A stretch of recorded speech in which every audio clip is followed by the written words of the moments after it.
Welcome to the Varside Spurs podcast. And today, again, is my partner in crime, Rich. How you doing, buddy? I know you've just been to LA and you've been jet setting around the world. How you feeling? I'm just about recovered from it, mate. I'm not as young as I once was, so jet lag You is a real thing now. doesn't show. You're looking pretty suave, mate, in that black shirt and your sort of silver fox hair all swept back. Yeah, well, yeah, I don't know. I think it's you probably the benefit of seeing me on a very small screen because I think I look a little bit more like a scarecrow than anything than a silver fox. But yeah, it was good. It's nice. No, I mean I went out there for work, so it was nice to work. I mean, anybody that spends any time in America who isn't American, I think, comes back with this like, my God, these people are insane. Yeah. And so, you know, I spent a week over there being generally baffled about everything. It's really a strange. I know I can't even remember who said it now about basically we're two countries divided by the same language or something along those lines, but but our mentalities are so different.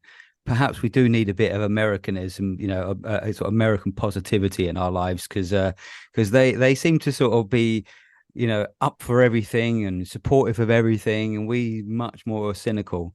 Well, Yeah. certainly I am. So I'm going to need you today, actually, to bring some of that American kind of vibe to this podcast because I need you to kind of give me a sort of point in the direction of being more positive, Rich. All right, mate. I'll do my best. All right, so I'm going to start with this little thing I put down on paper. I just need to sort of get it off my chest and see what you think. So the reef set that we looked at once we sort of got rid of that Torag Conte and appointed Ange, that was looking really positive.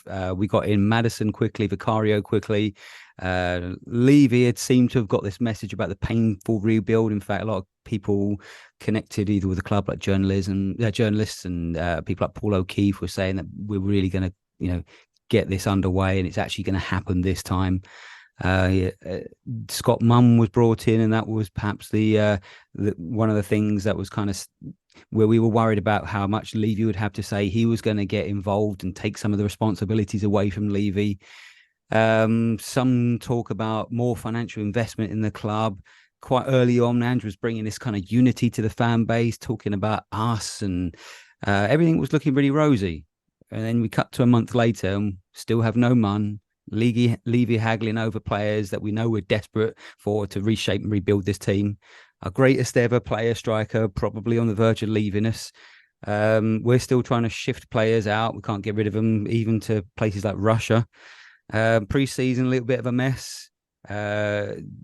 Two teams we played so far, they've only had 5 shots at goal and 4 of them they've scored.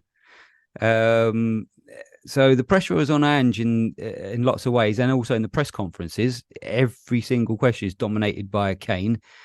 Should we feel worried, or should we feel excited about the what Ange is trying to do here at the moment? What can you say? It feels a bit precarious to me. This sort of positivity seems to have fallen away a bit, and the fan base seems to be at loggerheads again.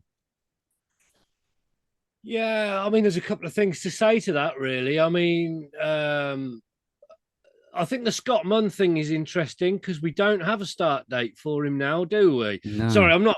This is me. This is me not flying in with 2 feet as a positive. No, I Just mean, I'd come back. rather you be objective, Yeah, and then you can yeah, bring it around to that. yeah, yeah. It's in the Scott Munn thing is interesting. I believe it's something to do with gardening leave or something from his last from the Mm, city job, isn't it? So we're I'm optimistic that that is just a technicality about him serving out some sort of leave on his remaining contract, and so yeah, that's although that's not I'm not hugely concerned about it. It's possibly the most disappointing thing is that that's been delayed because this is when we need him the most, isn't it? Like you mm. say, this is the point where we don't want Daniel Levy to be, having his hands in the negotiations again. I mean, as far as how we should feel and whether or not the positivity has dissipated, like, I mean, I suppose the benefit for me is having just left Twitter and having just been away for work for a while. I'm a bit insulated from it. And it's kind of all going over my head a little bit. And I see it in WhatsApp groups, obviously we're in one, and, I'm in a couple of others with some other fans and that, and people share these links about stuff that's going on. And I guess with the benefit of not going on Twitter, I don't actually read the articles anymore. And so it hasn't burst my balloon. I mean, yeah, I understand we had a couple of less than ideal performances in, at least in defensive terms. But, my general opinion is who gives a fuck about preseason anyway? I mean, I don't understand why anybody would watch any of that stuff. Like, have a couple of weeks away from it. And, so I'm still feeling as I was. I still think that, I mean, the only thing I have seen is that the German journalist with his Kane shirt, and somebody sent me a link to a YouTube clip about it, and it was all badged up as like Ange goes off at German journalist, and I thought, oh, this will be interesting. And he just sort of said, oh, that's really clever, you prick. Thing, I like the way he just put him down like a heckler kind of thing, Yeah. Did you come all this way just for that? Like, I hope you got what you want. And I thought, actually, if anything, that made me kind of feel, like I like you even more, because can you imagine if that had been Conte or Jose, they'd have had the rise out of him and it'd have been everywhere. And that's what they want. And this is what I'm getting at about not being on Twitter and not seeing it all is everybody wants us to be fucking angry about everything. And just taking a step back has allowed me to go, it's still closed season, right? They're away playing some totally irrelevant games in some other part of the world that are going to have no bearing on what happens in a fortnight. I don't think anyway. Yeah, we haven't got the players in that we should have, but we did get Maddison in. We have got Solomon in. You've said, looking at players like Udogie getting time in the team and looking at the changing shape and looking at him, bringing in the players like Jed Spence and these other guys that have been peripheral for a year. Like, I kind of think like he's probably got enough on his plate trying to integrate these people at the moment already. So the window's open for a few weeks yet, Yeah, no, I think that's actually a good sort of summation of the sort of state of play, really. But I think one of the things maybe I suppose it is a concern. Well, it's a concern for me. I can imagine it'd be a concern for a lot of people. Is that Ange should just be getting on with the football stuff. He's got enough on his plate with that, and I think with Munn not being there and that sort of Kane thing hanging over, I think we just need all of that resolved pronto. So then we know where we are, and Ange can just get on with it because I think he's got enough on his plate, changing everything. And he's really, the way he's talking, like you just mentioned, is he's great. He's bigging up the club. He seems like a steady hand. He doesn't seem too fazed by everything, but he probably is having to deal with a lot more than he needs to be. His laser focus, as he's called it, should be on the team getting it ready for the start of the season, and if there's any sort of key decisions to be made on outgoings and incomings. But so there seems to be just this kind of like typical Spurs sort of maelstrom around things when actually we need it to be calmer. Yeah, I can see that. I don't know. I mean, I try to remain a little bit more objective about it and say, I'm not saying that you aren't, but really, we don't know what's being said behind closed doors. We don't know whether or not, Ange might have already had a conversation with, the board or with Daniel Levy or with whoever, who might have said, look, there's a problem with Scott Munn. It's going to interrupt the transfer market. We might not get some players in until the winter, maybe, we might be looking at starting the season with some of the players that you might have wanted rid of. And I can imagine he will have done what anybody else has done at work, where you aren't really given what you've been promised, which happens to me all the time, and just gone, well, I'll just turn up and do the job. I mean, what I would say is, if this kind of thing is destabilizing, I would worry about his ability to do the job anyway. Do you think he's kind of prepped. He's kind of known there could be a bit of sort of tumult, around at the start of the whole thing. Yeah, and let's be honest with you, Lee. He's heard of Tottenham. you Yeah, know, you yeah, like yeah. we can't have been that much of an unknown quantity to him. And let's face it, has been a fucking clown show for a few years. So I can't imagine that he's walked in thinking everything is going to be straightforward. Mm, mm. And if he has, he's a fool. Yeah, You know, yeah. I don't, and and I know he's maybe not the most experienced in terms of the highest leagues, but he certainly doesn't come across like a fool, does he? He comes across as somebody who's pretty, pretty much got a handle on what now needs to be done. Let's just hope he gets the tools to do it. I think it'll all be all right, Lee. I really do. I mean, I'm not, Mm, going to sit here and pretend that I think everything is roses in the garden because I do think, particularly with Kane, and it's not even, the sale of Kane. It's who the hell are they going to get in, mm. and how's that going to happen? I think that needs something resolving really quickly. Again, we don't know what's being said behind the doors. Um, What do you think they should do with Kane? if he wants to go, we should sell him. I think um I always believed he would leave this summer. Mm, After last summer, I don't know any Spurs fans who genuinely didn't think that he would go this year. I've got a very, very good friend who is absolutely convinced that he'll be with us until Christmas. That actually mm, he'll go over the new year, and he is and he's somebody that doesn't just sort of talk out of his ass. I tend to value what he says because he's often right. But he's the one exception to the rule. I don't know what your take is, from this point in time. But all of us went, he's in the last year of his contract.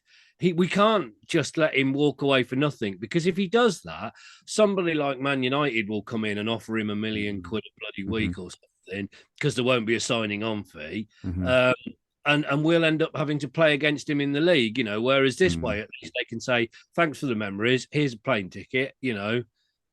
I think you probably hit the nail on the head there, actually, Rich, because I've been one of those kind of advocates for a while of him just staying no matter what, because if we get Champions League, which I think goes down to fifth this season, it's worth keeping him. Can you imagine the horror show of him then walking into Man U or another team in the Premier League afterwards? I think that would just be too much, wouldn't it? I think so. Yeah, it going now. I think the fan base feels prepared now for it. And Yeah. as much as there's going to be, without any doubt, there will be a lot of shit hitting the fan. There's going to be some meltdowns going on when it actually does happen, and some revisionism on Kane himself, I'm sure. But I think the fan base probably feels it's inevitable now. And I'd hate to see him go. I can't imagine him being anywhere else. But you know, we've lost players before. And the club goes on, and Yeah. perhaps it does give us a chance for a sort of a form of rebirth. I mean, when you think about the players that we could sell and the amount of money that we could raise, you look at maybe 90 million for Kane, maybe 10 million for Ndombele, maybe 10 million for Reguilon, maybe 25 for Højbjerg, 5 for Rodon, maybe 12 for Sanchez, maybe 10 for Sessegnon, 10 for Tanganga, maybe Gil goes for 15. Plus, apparently, we got this 50 million in the bank. You're talking, 200 plus million that we potentially could have to reshape this team, and it does still need reshaping. And Yeah. in a funny sort of way, it might be like that Liverpool situation, when they lost Suarez and Mm. and basically and Coutinho, I think it was, wasn't it? And actually enabled them to become a different team. And Yeah. maybe that's the phoenix from the flames for us. Well, at the end of the day, this something that I've always said, and I've said it on this podcast several times, is that it was always, and it is always, because we're still talking hypothetically at the moment anyway, there is always going to come a day when Harry Kane doesn't play for Spurs. and he's kicking on for 30 years old now. So that day is a lot closer than it used to be. And I'm not saying he's a busted flush or he's finished. I think he's intelligent enough of a footballer that he's got several years of top flight football in him yet. I mean, you can see him playing almost to Teddy Sheringham age, really, if his ankles Mm. hold up. So I'm not saying that he's done, but there is always going to be a day that he doesn't play for Spurs. And so if he wants to go, why not just let that day be now? Like you say, while he's worth more money, while he's still under contract, if he wants to fucking go, let him go. He obviously wanted to go last year. And I think if he'd have gone last summer, especially if he'd have gone to City, then it would have been extremely toxic around the club and towards him. And he was able to rehabilitate himself a little bit. I mean, you remember in the autumn, he was really unpopular in a huge part of the fan base Mm. because of summer, because of the whole, going for goal for Gary Neville and that interview and all Yeah. that business. He really sort of trashed his own image with a massive part of the fan base last year. He's been able to rehabilitate himself, and it's almost that Luka Modric situation. The first year he tried to go to Chelsea, we Mm. didn't let him, and then we sold him to Madrid the following year. And although they're not the same player, and I know Luka Modric wasn't somebody that came through Spurs, um, you know, it's kind of a similar situation in that you can kind of projecting a little bit say, well, they've had a discussion and behind closed doors and they've said, give us another year and we'll let you have your move. And that's happened. And if we'd have got Champions League this year, maybe it wouldn't have happened, but we haven't. And he's getting on for 30. And we need to think about this rebuild, including looking for a day when Harry Kane is not the pivotal player in that team, the first name on the sheet, because it was always going to come. I mean, it's a shame that he won't get to play much in front of Madison.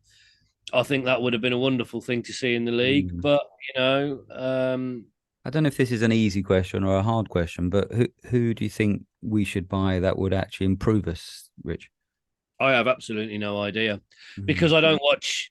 I can't I can't see anybody in the Premier League that we'd be able to get hold of, and I don't watch that much European football because we're not competing in it at the Mm. moment. Mm. So, Because so, so I the don't fan know. base is kind of going mad for this Tap Sober and Van der Beek. I mean, I'll be honest, I haven't seen either of them play.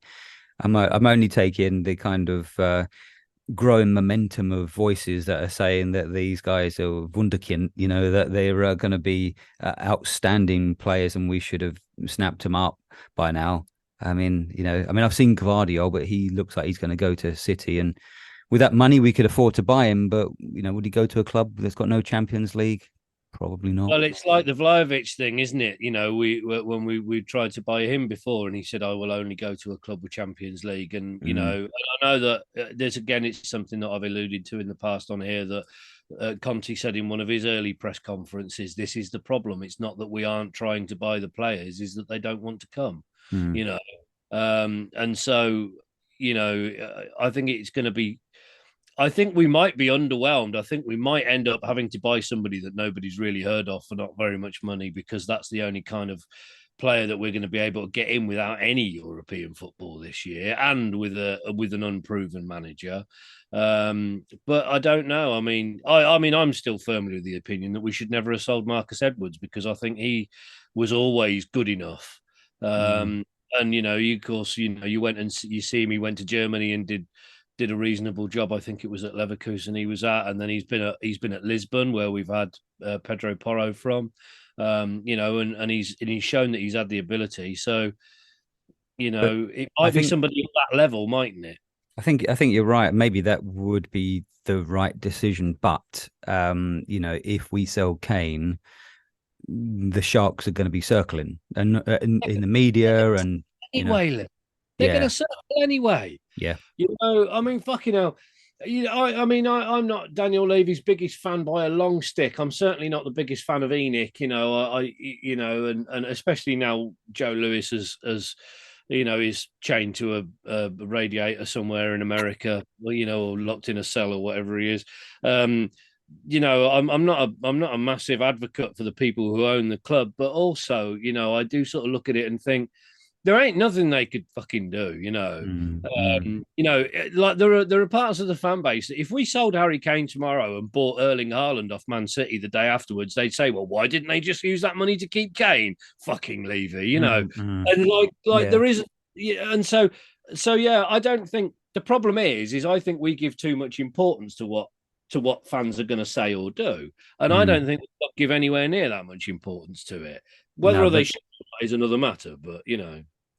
yeah, I mean, and also I suppose we, I mean, I still look at Twitter, and of course that is quite a vacuum of voices. It's not really truly reflective of the whole fan base.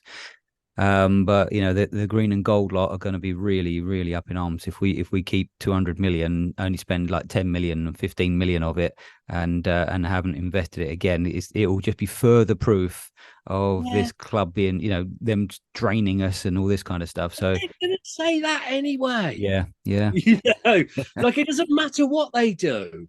They're going to say that anyway. Honestly, if they took all the money they generate and bought, two or three stellar players, they'd say, well, that's fucking good, but why didn't they get a decent manager in? Mm. Or, you know what I mean? Like, Imagine them with Kane. yeah, imagine them under bloody. I mean, fucking hell, there are people out there in the fan base that would say things like, imagine them under Jose, or, Mm, mm, like it doesn't. And so, I mean, people are entitled to their opinions, and I've got nothing against the protests, the Unique Out movement. I've got an awful lot against the people that stand in the stands and sing about fucking stringing Levy up because I think, mm. Yeah, I mean, that's distasteful. I think it's fucking despicable, frankly, Mm, mm. But then, I think I draw the line at all of that sort of stuff, regardless of who it. I agree. I mean, to be honest, everyone should be allowed their opinion. And trying to shut all that down or telling you how you should support your club, I don't agree with at all. And yeah, there's lots of voices out there I don't agree with, but I just don't engage with them. Exactly Just that. I mean, this yeah, is a thing. And you hear it, and because we're associated with the podcast, we're obviously periodically shills or cheerleaders for ENIC or what have you. And I've heard this criticism, and I sort of think, well, I don't really care what you think. mm, Like I don't. mhm. I'm sorry, but your opinion is irrelevant to me because I don't know you and you don't know me. And why should I give two shits what you think about how I support my club? If you don't think I'm enough of a fan, then fine, don't listen to what I've got to say. So, and I think probably that's the only way to cope with it is to just sort of say, well, good luck to you. If we ever get a change of ownership, I'll come and celebrate in my own way because I'll be happy as well. But in the meantime, you have to take all of the criticism with a pinch of salt because they're going to criticize anything. They'll criticize the color of the fucking stadium if they couldn't find anything else. Yeah, yeah, no, agreed. So, well, I don't know if I don't think you saw the Lion City Sailors game, did you? And I No, sort of saw snippets of it. So we'll kind of gloss over it. I'll go quickly over that game, and then we'll look at the hopes for next season. So we went one down, which I must admit, I'd had a meeting in London that day, and I just went to the pub afterwards and just sat there and watched it on my phone and laughed into my beer when we went a goal down. And then Kane yeah, stepped up and scored a penalty to equalise before half time. And then we turned the afterburners on. I think we sort of the sort of first team that were out there played for about 60 minutes. Then he changed it over a bit, and you can tell that's basically what he was doing, just trying to get kind of fitness, which is obviously what preseason's about. But it was nice that one. I thought Lo Celso looked really classy. The fact that Richie got a hat trick, yes, it's Lion City Sailors. The only thing you could probably say, which is a sort of positive, is that they're in the middle of their season, so they are match ready. But they were clearly no great shakes. But mm, Richie, looked sharp, looked like he was, buzzing around. He looked like he was, energized. I'm not quite sure yet what to make of Vicario. He's come in with quite a bit of a fanfare that people saying he's the next best thing to come out of Italy. He looked a bit flappy for me at times. But the sort of Ange ball, as everyone's calling it, does look exciting. Yeah, I think a number of people sort of said this pre-season, actually, when he first joined us, is one of the things I think that happened at Celtic to begin with is that you could see what he was doing. The attacking was really, really positive. But because we play so high up, off, and the way to counter that is they'll knock it over the top, and the runner will run onto it, and we'll concede a goal, which has Yeah. happened, true to form.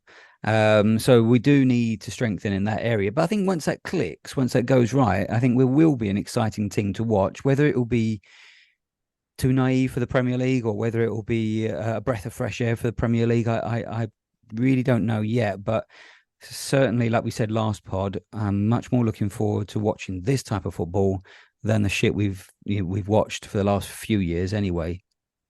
Yeah, yeah. Well, I agree with all of that. And I mean, I guess this is one thing that does sort of go back to what you were saying about not getting players in, is that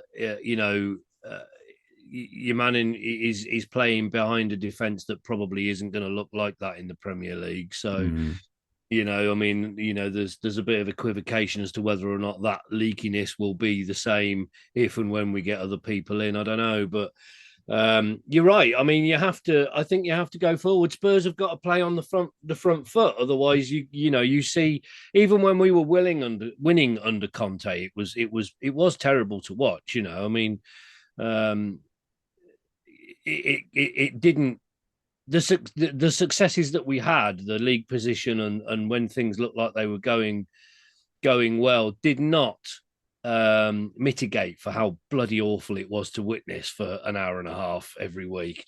So, yeah, I mean, I know we've said this before again, whether it's going to be a return to our dealers ball and we'll either win or lose every game 5-4 or 6-5. I don't know, but at least it'll be fucking fun to watch, won't it? Yeah, yeah. Well, it will be until basically we're being crucified every week for being, useless, and Ange is going to get the sack, and that will be the mantra. That will be the agenda every week. But I don't think it will be like that. I think that we've got enough quality. I think when you look back at that team, I know I've jested about it before in our WhatsApp thread that the famous five and Aussie Ardiles and those crazy tactics. But that defense was terrible. I mean, back Oh, it was then awful. that defense was absolutely shocking. Even our defense is okay. They're slow, but they're not that bad. And but I think when we get some players, and I think the profile they're looking at is fast, tactically adept players. I think eventually we'll get it right. And I I don't know think where we'll finish. I really don't have a clue on that at the moment. But I think as long as we see progress and more of the style of football we like to watch, and we can see things taking shape and tightening up, I think like we did kind of with that first season under pounding the swear box, Mm, Pochettino, mm, then I think we'll be happy. I think we just need to see that, and then and one of the things also I'm looking forward to is his press conferences. I know this might sound a bit sort of inane, but uh, it will be so refreshing not to have cryptic press conferences, yeah. downbeat press conferences, ones where he's more bullish and more able to articulate what we're trying to do. And every time I've heard him speak, he says this massive club. He keeps Mhm. talking about it, like and mentioning that every time I've heard him speak, and I think it's what he's trying to communicate. We are a massive club. I know other rival fans will laugh, but we are a sleeping giant. Mm, yeah, yeah. And again, it's like I said, rival fans might laugh, but they're going to laugh anyway, so fuck them. Yeah, yeah, You know, you exactly. know. Um, well, I mean, this is exactly it, isn't it? We are not even so much bloody sleeping now, are we? I mean, we're sort of grumbling about having to get up early in the morning, but I don't think we're asleep anymore. We just need to have some coffee Yeah, to just to sort of torture that metaphor a bit further. Um, and you're right. I mean, it's refreshing to hear somebody that doesn't think that we're lucky to have him. mm. Hmm. That's the biggest difference, isn't it? Yeah, Is that you don't get that impression. You always got that impression with Conte. He was only ever going to be there for 18 months. And yeah, well, look, I'm a big man and I've come from Italy and I've done all these wonderful fucking things. Well, let's be honest, you didn't do all that good at Chelsea after you won a 38 game season and won the league in a 38 game season. As soon as there was any pressure on, he fell apart there, and he did the same at Spurs. And yet the whole feeling throughout listening to him talk was that he thought he was above it all, and it's really refreshing not to hear that. One thing I will just say, going back really quickly, I don't want to sort of derail the conversation. Five and our dealers. I mean, if we hadn't have had injuries to E02 Mitrescu and quite early Yeah. on, that could have been a really different season, because that was Mm. actually really, really fucking progressive, Yeah. Yeah. And yeah, I mean, granted, I can't remember who played alongside Gary Mabbott that season, That, but that was the you know, formation we used to win the double as well, wasn't it? it was, yeah. It was Yeah. the inverted pyramid, yeah. Yeah. Which is something that, I mean, if you look at football tactics as they evolve, there are only half a dozen iterations of everything, and that's coming back. You see people switching into that. Mm. I mean, they don't stay in that inverted pyramid when they're defended, but they switch quite quickly into it when they've got possession. And you see, oh, here we go. It's time is coming again. But I like you say, I think between Gary Mabbott and whoever it was that was next to him, they had about half a kneecap and one shin bone between them. Yeah. And I think we had Calderwood, didn't we? Colin Calderwood, yeah. Yeah. Like Ian Jesus. Walker in goal, Yeah. butter and Judas was there at some point as well, wasn't he? he was a bit later, wasn't he? I mean, I think even in those days, back in those days, Judas was still playing up front, wasn't he? He was a youth player, but because he started out up front, didn't he? And they moved him back. Yeah. Yeah. But should have moved him back to the Tower of London, really. That would have been the plan to play him. But anyway, there you are. Derailing as usual. Right, we'll finish off on hopes for next season. So I'm just going to ask you to contemplate one positive for next season, and then I'll ask you two last questions after that. All right, then. One positive. I think this guy is going to go for a cup. Yeah, I think he's going to go for it. Yeah. I think you're right, Rich. I think obviously whatever happens in the league will be a bonus, and don't forget we don't have the distraction of the midweek games for Europe. But so that's going to give us time to bed in the shape and everything, and we probably we could well do well in pretty well in the league. But I do think you're right, Rich. I think that getting that one off our back, as we said in the last pod, is going to be a major focus. I think it will be the building block. Well, I think here's the thing. I'm a big believer in sort of serendipity and all that sort of stuff. I think if Kane leaves, we win a trophy this year, because that's what irony was invented for. We might not win the fucking league. We're not going to win the Champions League, but that whole like he'll never win anything at Spurs. The minute he fucking leaves, we'll lift something. Well, hang on. He did win the Tiger Cup, and he has won the Audi Cup, so he's pretty much won the lot as well. Yeah. Anyway, yeah. Okay, then. So if we don't sign anyone at the beginning of the season, do we have enough? I think we have enough for the short term. I mean, there are huge question marks over whether or not Richarlison actually fits yet, aren't there? But I think there are encouraging signs. I mean, it's dependent on a couple of things, isn't it? It's dependent on Son not having another stinker of a season. It's dependent on Richarlison actually beginning to find the net and find his feet. But I think that'll come with game time. Like I say, if we don't sign anybody, this is also me assuming that we have. I don't mean by the end of September. I mean just for the beginning of the season, like the first couple of games. If it doesn't quite work out that we've got anyone just in place at that time, do we have enough to get us through? Yeah. I mean, this is assuming that Kane's gone. Yeah. Yeah. I think we do. I mean, I wouldn't want to go through a whole season without it, but I think if push came to shove, we'd be all right till Christmas. Yeah. I mean, when you think about it, I'm trying to latch on to the positive, but we obviously one of the biggest things that we've known for a while is we need to reshape that defense. But ultimately, when you look at it, yes, we're looking for two centre backs as reinforcements, but it's only one position in that back four that we're looking now to change, isn't it? Because Romero is going to stay there. You would think Doji's going to be there. Probably Porro will be there, or Emerson, one of the two of those. So it's really only one position. So probably for a couple of games, I think we'd be okay with Dyer or whoever, whomsoever mans that. Maybe Clement Longley. Who knows? Well, I mean, Longley didn't exactly set the world on fire last year, but he did do a reasonable job when called upon most of the time. And again, we've got a different coaching structure. So yeah, it would be nice to go into the season with these players in place, with that fourth position filled and with a steady back line. But let's bear in mind that some of these players are going to pick up injuries over the course of the season anyway. So some of these other guys are going to play at some point. Mm, So mm, might as well, not let's not start pretending they don't exist or that they won't ever mm. feature Spurs, and instead start working on, or letting the coach work on the structure and the organisation and see where we go. I mean, I think the most important thing was that we got Madison in. We needed somebody in that position so badly. We have done Mm. since Ericsson left. That's why Kane is worn out because he's been running backwards into that position to link the front and the midfield for the last 2 years at least.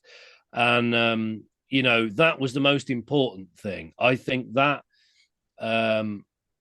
possibly selling Hoiberg to the glue factory is a Mhm. is another really good positive move. Let's hope that Bentancur comes back as a player that doesn't need a whole year to get properly recovered from his injury.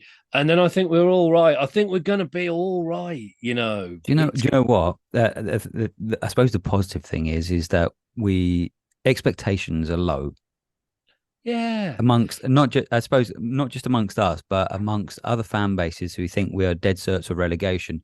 When the pressure's off in a lot of ways, because nobody really thinks that we're going to set the world on fire this season, especially if we lose Kane. Everyone's going to think that we are going to have a stinker of a season. That might just play in our favor psychologically. Yeah, yeah, a bit of siege mentality, you Mm, know. I mean, again, I'll put a pound in the swear jar as well now. This is what happened when Pochettino came in. He got rid of the big names. I mean, although there were different circumstances, Adebayor and a lot of these other players that were less than positive influences around the squad for one reason or another. He cleared out a massive portion of that old first team quite quickly.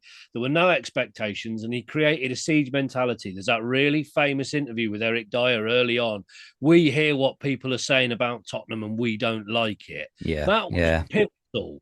yep, That was yeah. pivotal. And if he can create something similar, again, I think with this sort of lack of big name expectations, then and also a lack, we don't have to go and play in the fucking Tractors League, Hmm. so we're not flying to Moldova twice a month or wherever. We can just get in there. We can prep for the Premier League. We can throw a few bodies at an FA Cup or something, Yeah, and just yeah. enjoy football. Fuck it, let's have a go. Let's have an enjoyable season, and let's ignore the Have a people that are telling us that everything is wrong and that Levy is taking the piss out of us because they're so fucking fragile. This is the only thing they've got to worry about. No, nice one, Rich. Yeah, no, I like that. And then kind of when you think about it, um, I've lost my train of thought. What you said there, what you said there was so sweet. Hey, That's just put me off. It might come back to me. In the meantime, I'm going to leave you with this question: if Kane goes, and obviously Lloris is going to go as well, who should be captain? fucking hell, that's a really good question, isn't it? Um, I'm going to have to think about that. I mean, I guess my heart would say you'd give it to Son because he's been there for a long time and he's come out this summer and said, I am staying at Tottenham. I don't care about a big money deal to Saudi. This is where I belong. And I think that's got to count for something. Yeah, Um, Whether or not somebody that's going to come in and be more central on the field and more tactically astute, the traditional sort of leader of a team is, like a centre half or a centre midfielder. Whether or not it's yet to be somebody that comes in with the Kane money, I don't know. I think you're right. I mean, yeah, there's a lot of new players in in lots of different positions. So none of them have been around the block, shall we say? Whereas Son really knows the club, has really Yeah, said how much he loves the club. yeah, He's the elder statesman. He's the most senior player. probably the one that most people look up to. He's handled so much pressure. I mean, when you think about how famous this guy is worldwide, so Yeah. the pressure won't get to him. I think, yeah, I think he'd be a good candidate, and he just seems like such a great guy. I think he would be a really good choice. So he'd be my pick. Yeah, yeah. I mean, I couldn't see past him at the moment, really, for anybody. Um, you know, it's got to be Son, or we could go really left field here and make Daniel Levy the captain. Yeah, yeah, yeah. That For wouldn't everything boil that any he's piss at all, would it? lovely. For Yeah. all of the money that he's given her, I know what I was going to say. Actually, it's a comment that Ange made that I really liked, and it was just recently. He says, "Been with the squad now for whatever it was, like 3 weeks." He says, "And the fog has lifted. I know needs to be done." either that means that the panic has set in. The I, fog is it, lifted. You can now see the fucking iceberg. yeah, you can see the fog has lifted, and now I can see the steaming pile of shit in front of me. Yeah, yeah, yeah, yeah. It I wasn't nearly stepped in. steam off manure. Yeah. Yeah, Uh, no, I think it just clearly just means that because like we said before, he likes to speak in metaphors. That I think he just it's becoming clearer now what he has to do. yeah, and I think good luck to him. He seems like an amiable guy. He seems like a personable guy. He seems like a guy who I want to get behind. He seems like somebody who wants to be here. I mean, you listen to that Madison interview when he first signed about whether you come to us or not. He obviously comes across well to the players. I think. Do you know what, Lee? The world's on fire. Let's just fucking go with this. Let's just go with it. Let's go all in for Ange. Yeah, yeah, it's like that meme, isn't it, with the dog sitting at the table and the Yeah, fire. this is fine. Yeah. Yeah. Well, Rich, I want to thank you for talking me out of my sort of negative frame of mind that I've had the past few days, worrying about what things will be like. I'm feeling much more positive about the start of the season now. So, fuck it, Coys. Come on, you Spurs.